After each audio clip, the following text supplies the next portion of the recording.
Entonces, para aprender a ver, que es la base inicial de la fotografía, tenemos que entender el equilibrio entre anatomía y fisiología. Vamos a ver conceptos de biotipología, de edad, de visajismo, de dimensiones cognitivas, de cómo aplicamos esas dimensiones en DSD, conceptos de etnia, género y algo de postura. Todo esto vamos a aprenderlo a ver con fotografía. Vamos a revisar inicialmente la parte de relación entre anatomía y fisiología para recordar algunos conceptos que nos van a permitir equilibrio entre lo que vamos a ver en estética y lo que vamos a ver en armonización orofacial. Nuestro rostro es la parte del cuerpo que es mucho más responsable de la comunicación que cualquier otro. Compruébalo tú mismo. Solo hay 4 músculos en la cara que tienen una función utilitaria, que es masticar, y más de 20 músculos solo se necesitan para expresar emociones. Sin embargo, la mayoría de ellos están controlados por un solo nervio. Y aquí es donde comenzamos nuestro viaje. El nervio facial es uno de los muchos del cráneo llamados nervios craneales. Envían señales eléctricas a diferentes músculos de la cabeza y al resto del cuerpo. Nuestro rostro es la parte del cuerpo que se te adormecerá la piel y no podrás masticar correctamente. En cuanto a los músculos en sí, puedes pensar que están solo en tu mandíbula, pero eso está lejos de ser cierto. Si aprietas los dientes en este momento y presionas las sienes con los dedos, adelante, hazlo. Sentirás tu piel moverse. Esos son los músculos temporales que bajan aún más allá de los lados de la cabeza, casi hasta la espalda. Entonces, básicamente, masticar comienza mucho más allá de la línea de la mandíbula. Por cierto, conectado al temporal está el músculo más pequeño del cuerpo humano, el estapedio. Tiene un poco más de 1 milímetro de largo y su función es sostener el estribo. Un hueso diminuto en el oído medio que nos permite transformar las vibraciones en sonidos. El segundo músculo más importante aquí es el macetero. Levanta la mandíbula inferior y es responsable de la fuerza de tu mordida al masticar o morder. Solo los mamíferos tienen el macetero, y es el más fuerte de los animales herbívoros. Puedes sentir que funciona si tocas la parte posterior de la línea de la mandíbula cuando aprietas los dientes. Es tan fuerte que fácilmente empujará tus dedos hacia atrás. Ahora, los otros 2 músculos tienen un nombre que no me pagan lo suficiente por pronunciar, así que te lo mostraré en su lugar. A diferencia de los 2 anteriores, no puedes sentirlos tan fácilmente con los dedos, pero tu capacidad para mover la mandíbula en cualquier dirección que no sea hacia arriba y hacia abajo es gracias a ellos. Te ayudan a triturar la comida en trozos más pequeños, como lo hace un molino con el grano. Todos los demás músculos están dedicados a expresar emociones, pero también pueden tener otras funciones. Por ejemplo, los músculos oculares mueven tus párpados y te permiten parpadear humectando tus ojos. También son los músculos más rápidos de todo el cuerpo. Un abrir y cerrar de ojos toma solo un abrir y cerrar de ojos, o solo 1/3 de segundo. Esa es una de las razones por las que ni siquiera notas este movimiento la mayor parte del tiempo.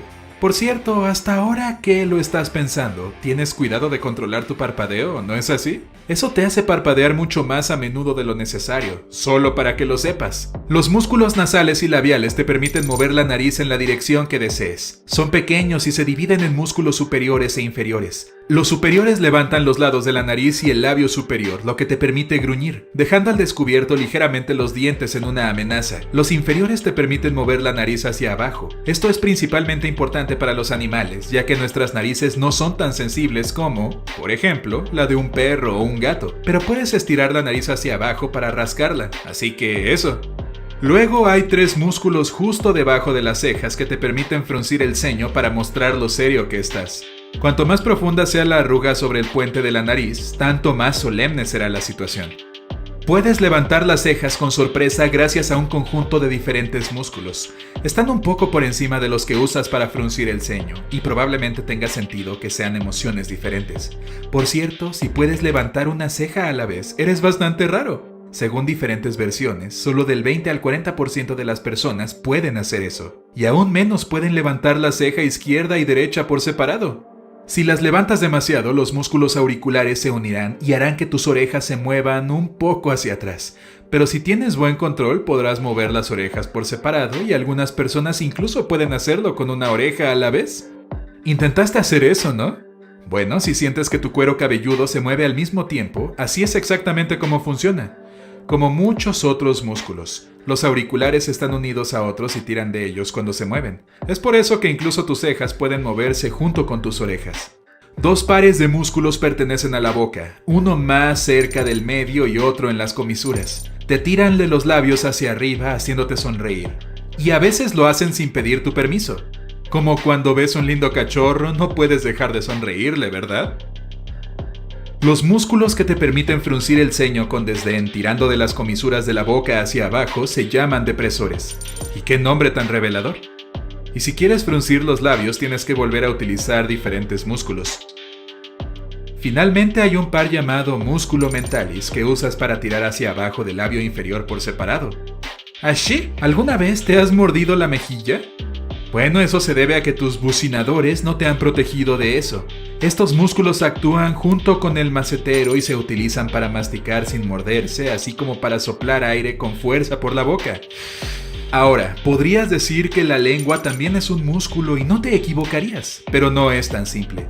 La lengua en realidad consta de 8 músculos diferentes entrelazados. Y lo más sorprendente es que nunca se cansa en toda tu vida. Bueno, a menos que seas un trompetista como yo. Siempre activas diferentes partes de la lengua y simplemente no tienen tiempo para estar cansados. Pero hasta que lo pienses, no notarás nada. Tu lengua en realidad no tiene una posición relajada cómoda en tu boca. Se mueve constantemente y cuando no lo hace, probablemente la presiones hacia tu paladar. Bueno, suficiente de mover la lengua. Sigamos.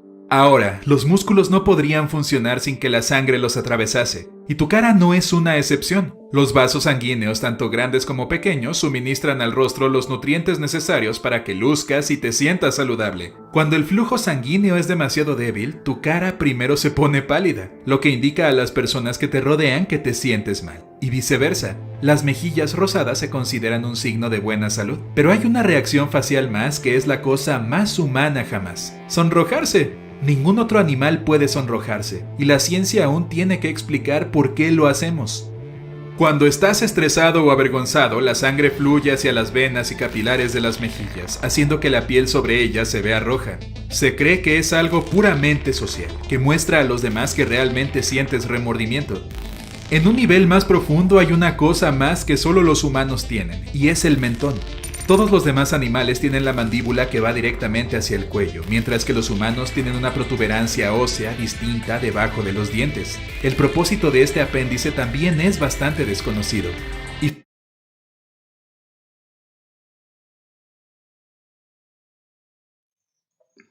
Entramos en un apasionante mundo que hace muchos años está estudiando la ciencia. Todas las culturas han hecho algún tipo de clasificación de los seres humanos, bien sea por sus grupos étnicos, bien sea por sus estaturas, bien sea por su constitución. De las personas que más han estudiado estas áreas son los alemanes y los orientales, los chinos, y en especial mucho la escuela de Hahnemann, en las cuales se basó todos los principios de la homeopatía, luego la homotoxicología. Otras escuelas que también lo han estudiado mucho son las escuelas de la India. Para bases científicas nos vamos a basar en las escuelas tradicionales que han clasificado estos biotipos. Para los que quieran ampliar, pues tenemos las clasificaciones Depende de biotipología humana, tenemos las de Kressner y uno muy importante que me ha impactado personalmente mucho sobre el Tratado de la Morfopsicología, Rostros y Caracteres del Dr. Luis Corman. En 1918, en la Universidad de Tubinga, llevó a cabo sus primeras investigaciones centradas en la relación de las características morfológicas de un individuo con su temperamento y personalidad, palpadas en una de sus primeras obras, Complexión y Carácter, investigaciones sobre el problema de la constitución física y la teoría de los temperamentos, publicada también con los títulos Figura y Carácter, 1926, y Constitución y Carácter, 1947. Kressner, Sheldon nos han dejado bases de la biotipología normal. Para simplificar, básicamente se manejan 3 grandes biotipos. Un biotipo donde el individuo es más alto, más largo que ancho. un biotipo donde el individuo es medio y un individuo donde el biotipo es más bajo y más ancho. Se han reconocido como endodermo, mesodermo y ectodermo, donde endodermo es el más bajo y ancho, mesodermo el intermedio y ectodermo el más alto y delgado. Dentro de este esquema se ha propuesto que hay relación en todos los elementos, es decir, no solamente en el volumen, en general en la constitución, en la parte psicológica, en la tendencia a las enfermedades, en la tendencia morfológica. Dentro de nuestro análisis hemos encontrado que efectivamente hay relación. El ectomorfo, el más largo y el más delgado, necesariamente va a tener un cráneo más alto y más delgado. Normalmente va a tener una cavidad glenoidea más inclinada, un sobrepase vertical específico. El mesomorfo es el tipo que estudiamos en nuestras escuelas, donde teníamos una relación de 10 a 8 en los dientes anteriores y la inclinación cuspidia y la escala de las curvas de Wilson y la curva de Spee que hemos estudiado tradicionalmente. Y el endomorfo, más bajo y más ancho, va a tener sus dientes más bajos y más anchos y asimismo van a ser todas sus relaciones dentales. Tenemos aquí básicamente los tipos somáticos: ectomorfo, el mesomorfo y el endomorfo. En mujeres y en hombres, ¿cómo se manifiesta? Hay diferencias corporales debido a la acumulación de grasas específicas en cada uno de los somatotipos. Rickett hizo el estudio y lo amplió hacia la parte facial y en el 64 lo clasificó de acuerdo a los patrones verticales y transversales en mesofacial, dolicofacial y braquifacial. Dentro de estos esquemas, pues también empezamos a estudiar lo tradicional de nuestras clasificaciones de Angle, donde de acuerdo a la posición de los dientes o de la mandíbula, necesariamente va a cambiar la posición, la postura y los volúmenes de nuestro paciente. El tipo facial, básicamente, lo manejamos en fotografía y en fotogrametría como un cociente, donde lo que vamos a medir es la altura de la parte facial y el ancho de la parte facial. Entonces lo que vamos a buscar es un plano tangente al borde superior de las cejas hasta el mentón y de ahí vamos a medir de sillón a sillón. Y lo que vemos es si es igual de alto que de ancho o muy cercano, o si es más alto y menos ancho, o si es más ancho y menos alto. De allí vamos a hacer la clasificación desde la parte de fotogrametría. De tal manera que para claridad de todos nosotros vamos a manejar fundamentalmente tres tipos relacionados con los somatotipos anteriores. Vamos a hablar del lepto facial cuando es más alto que ancho, mesofacial cuando es intermedio y euriprosopo o eurifacial cuando es más bajo y más ancho, basándonos en la clasificación de Hans-Peter Bittler. Aquí tenemos los tres tipos faciales. Entonces, clásico, el leptoprosopo va a ser más alto, menos ancho, el mesoprosopo intermedio y el euriprosopo más bajito y más ancho. Aquí tenemos la relación con una forma geométrica y esta relación lo que vamos a hacer es empezar a relacionarla con los biotipos. Y es decir, primero en nuestros análisis vamos a ver el somatotipo, si el individuo es endomorfo, mesomorfo o ectomorfo. Luego vemos si tiene relación con el tipo facial, si es leptoprosopo, mesoprosopo, euriprosopo. Y esto lo vamos a relacionar con la proporción dental de los dientes anteriores para empezar a tener una referencia que vamos a ver más adelante con videos con relación a la posición vertical y anteroposterior de este diente, que es el que nos va a dar el parámetro del plano de oclusión y la relación con los tejidos blandos. Hay muchos puntos de análisis que estudiaremos mucho en armonización posteriormente y entender que tenemos que realizar esto frontal, sagital y anteroposterior, es decir, en los 3 planos del espacio. Y como les he dicho antes de las dimensiones, poder ver adentro y afuera, donde podemos a través de estudios 3D lograr meternos dentro del paciente y entender cómo es su fisiología, funcionamiento y estética.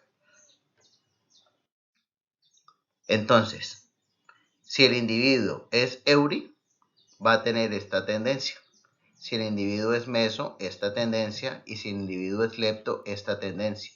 Entonces, como ven, miren la cavidad glenoidea y el cóndilo, cómo van teniendo una posición diferente en cada una de las diferentes estructuras y los patrones de crecimiento y las proporciones de cada una de las relaciones dentomaxilares, dentomandibulares y por ende cómo relacionan con tejidos blandos. Entonces, va a haber con estos esquemas diferencias también en la estructura de funcionamiento. Los músculos masticatorios van a funcionar diferente si el individuo es Euri o es lepto. La estética va a ser diferente si es Euri o es lepto. ¿Por qué hacemos énfasis en esto? Porque no podemos estandarizar piezas dentales para todas las personas, porque simplemente cada persona, de acuerdo a su biotipo, a su somatotipo, va a tener una característica específica. La edad es otro factor que nos afecta mucho la relación con la dimensión vertical. En la medida en que vamos madurando, van pasando los años, el rostro se nos va colapsando por desgastes, por pérdidas dentales. Y cuando el rostro se va colapsando, la mandíbula se va yendo hacia adelante y hacia arriba y va disminuyendo la dimensión vertical. Un concepto que es importantísimo también tener es el concepto de visajismo. Visajismo básicamente es el área de conocimiento que se encarga de entender cómo percibe la belleza del ser humano. Les recomiendo mucho este libro de Braulio Palucci sobre el visajismo y cómo lo aplican a la odontología. Una de las personas que empezó a ubicar el visajismo en la odontología es el doctor Christian Kochman. Aquí estamos en un entrenamiento con el doctor Kochman, donde pues entendí mucho más claro toda la visión acerca del DSD que estamos viendo en esta conferencia. Básicamente plantea que, de acuerdo a caracteres emocionales, se van a manifestar las formas dentales en ovales, triangulares, cuadradas y las vamos a usar en nuestro plan de tratamiento. Entonces, con la parte anterior que les había hablado del biotipo, vemos la relación vertical y horizontal de los dientes. Entonces, tenemos el análisis de la proporción dental individual. Una vez que tenemos esa proporción dental individual, determinamos la altura de un plano de oclusión. Con la fotogrametría en la posición correcta, hacemos sobre este plano de oclusión la curva que nos va a dar la referencia de oclusión y vamos a tener la referencia de la estética rosada. Con la morfopsicología o el visajismo vamos a determinar qué característica o qué diente puede ser el primario que nos puede ayudar para buscar los dientes ideales totalmente personalizados en ese paciente. Hay una pregunta común que hacen en las conferencias: la relación facial y la relación dental en forma ¿es viable? Apenas el 30% de la población tiene correlación entre la forma facial y la forma dental, pero si logramos hacer una correlación entre forma facial y forma dental, usualmente los pacientes se ven más armónicos y bellos. Entonces usamos el principio del visajismo y forma facial para determinar y hacer nuestro mockup o maqueta en el paciente y observar con cuál él se siente más identificado. Una vez que ya tenemos todos estos datos, lo que hacemos es analizar casos clínicos. Aquí tenemos el caso de una pacientica que tenía una rehabilitación con implante en el sector anterior. Observamos que al hacer el análisis, la línea media estaba ligeramente inclinada. En ocasiones anteriores les he contado que no es tan grave que la línea media esté corrida hacia un lado o hacia otro aproximadamente en 3 milímetros. Lo ideal es que no esté inclinada. Entonces debemos de corregir esas inclinaciones. Cuando tomamos la foto 12 o'clock para ver otro ángulo de perspectiva, nos damos cuenta que no está perfecto el plano con respecto al estomio. Recuerden que la idea es que revisemos el estomio, como lo tenemos aquí, para indicar las relaciones dentolabiales. Aquí tenemos la foto oclusal y en la foto oclusal también vemos la relación con el estomio. En este caso la paciente tenía sonrisa gingival y pues los dientes no se ven que están muy hacia adelante. Hacemos 3 videos de análisis. Un video de glabela a Menton donde le hacemos una encuesta al paciente.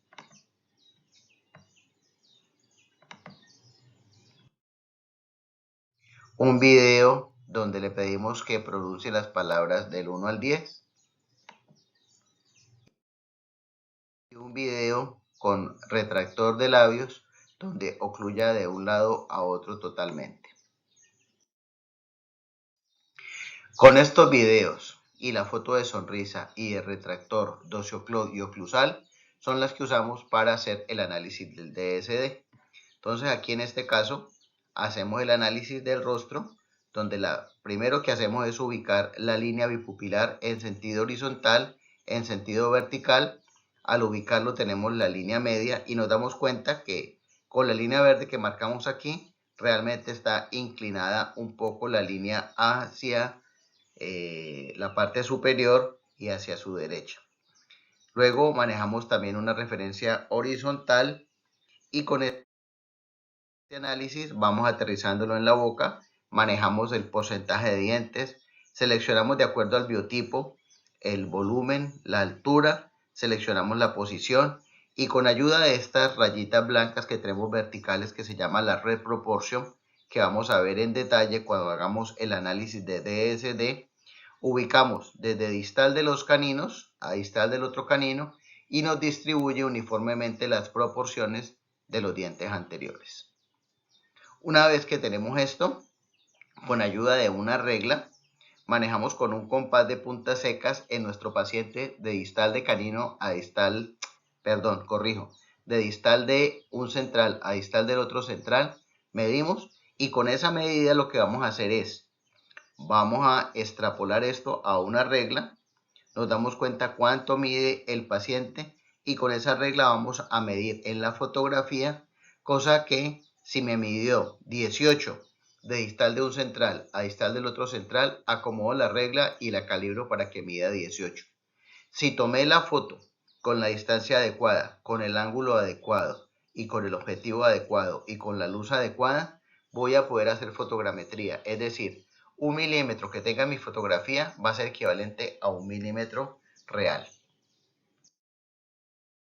Aquí tenemos la paciente, un tiempo después de control.